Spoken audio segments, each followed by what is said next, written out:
Welcome to another episode of FishingLocalWaters.com. The large structure that's behind us, the Army Corps of Engineers calls it the Bank Lick Flood Retardant Structure number 3. The locals, they all seem to call it the Doe Run Lake Dam. Today we're going to be talking about the lake, the dam itself, its history, its purpose, and we look forward to another episode, being with you with another episode of FishingLocalWaters.com. We'll be right back. Welcome to another episode of FishingLocalWaters.com. Remember, if you're fishing, you're almost always fishing in someone's local waters. So when on private land, talk to the owners and ask permission. And always be courteous and good stewards whenever you're on private or public properties. We hope you enjoyed this segment of FishingLocalWaters.com.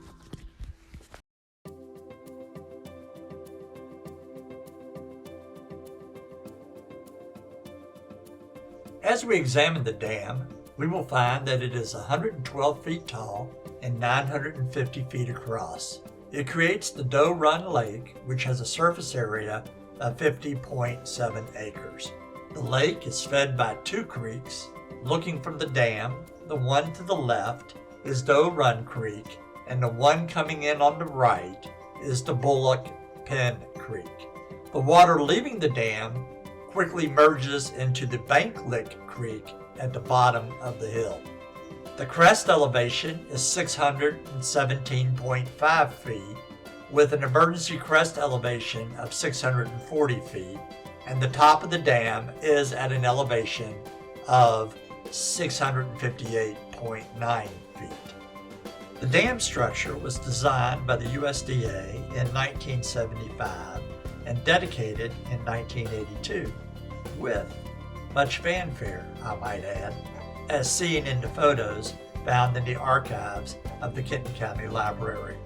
On the first day that the public was allowed to fish, close to 100 fishermen were captured in this photo, taken by the Kentucky Post photographer as the early morning mist pulled back the curtains on the lake. This abandoned electrical pole standing alongside of the boat ramp is a reminder of 2 entrepreneurs who sought and gained permission to open a bait shop and a canoe rental on the lake. Since that time, this lake has been quietly and faithfully serving 3 functions for the surrounding community. The first function is obviously recreation. The lake is still fished. However, in the evening, there are more cars on the top of the dam using the surrounding trail system than those in the lower parking lot who are fishing. There is a 3 to a 3.5 mile trail system that circles the lake, and many use the gravel road to the right of the dam to exercise their dogs. The second and primary function we have already mentioned. It stands ready to serve as a flood retardant structure.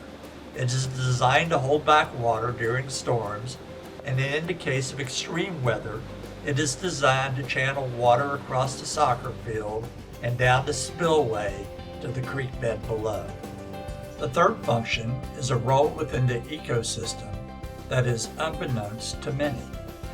Since the lake was built, it has been dealing with upstream CSOs and SSOs, which we will discuss later in this episode.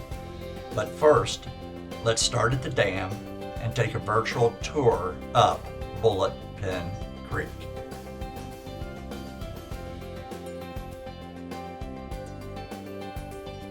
As we travel across the lake and up Bullock Pen Creek, I want you to notice the width of the creek bed up and through what I call the S-curve.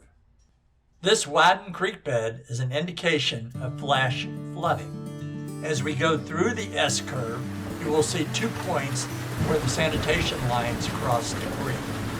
If you have sanitation lines, you have manholes. If you have flash flooding in an area with sanitation manholes, you will have unrecorded CSOs. If we pull back from the creek to an overhead shot of the area, you will see 4 runoffs coming from the hilltop communities that have an elevation up to 200 feet above the creek bed. As we continue our journey, the next stop is the Narrows Pumping Station. Notice how the creek bed is beginning to look more like a traditional creek bed. The Narrows Station has some storage capacity. However, its main function is to divert, when needed, sanitation up the hill to the industrial road and over a watershed divide to a gravity-fed system that flows to a processing station west of here. For the most part, pumping stations are pretty reliable. However, when they do fail, SSOs do occur if the storage capacity is superseded. We just came through a series of tunnels and passed the confluence of Rice Creek. As we finish out the trip, take a look on top of the banks. You will see where recent construction has taken place. This is a 2020 sanitation project called the Ellesmere Corridor Project that installed 1.5 miles of sewer pipes ranging from 18 to 24 inches along the Bullock Creek and eliminated 2.9 million gallons of typical year SSOs. In the world of sanitation, there are two types of overflows. When the overflow is a combination of sewage and stormwater, it is called a CSO event. When the overflow is sewage only, it is called an SSO event. All overflows seek the lowest available elevation. Some actually re-enter the sanitation system through another access point. Some seep into the ground, and some enter the creek and are carried downstream. Those that make it into the creek will eventually make it into the lake.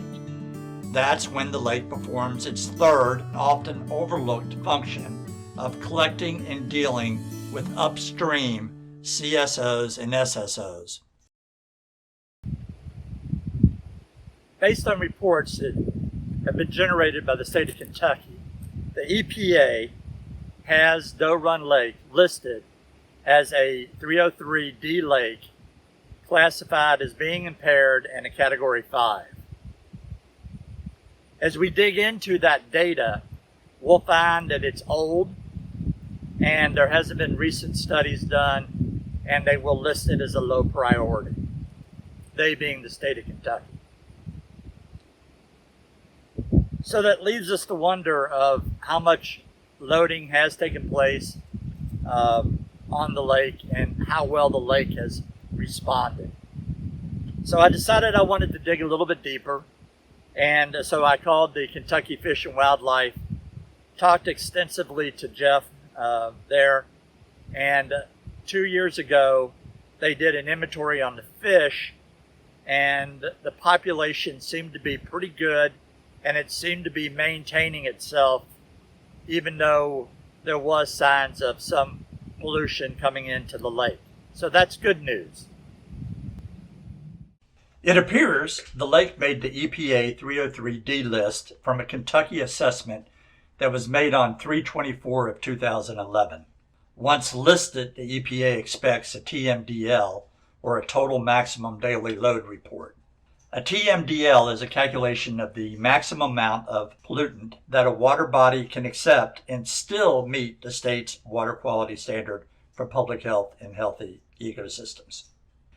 In the Kentucky 2022 report to the EPA, Kentucky listed dealing with Doe Run Lake as a low priority, even though there has been several public and private CSO and SSO reports on the Bullock Creek. Now, human waste is made up about 75% water.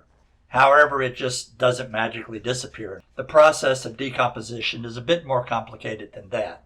Bacteria in the water will consume the feces and release simpler molecules.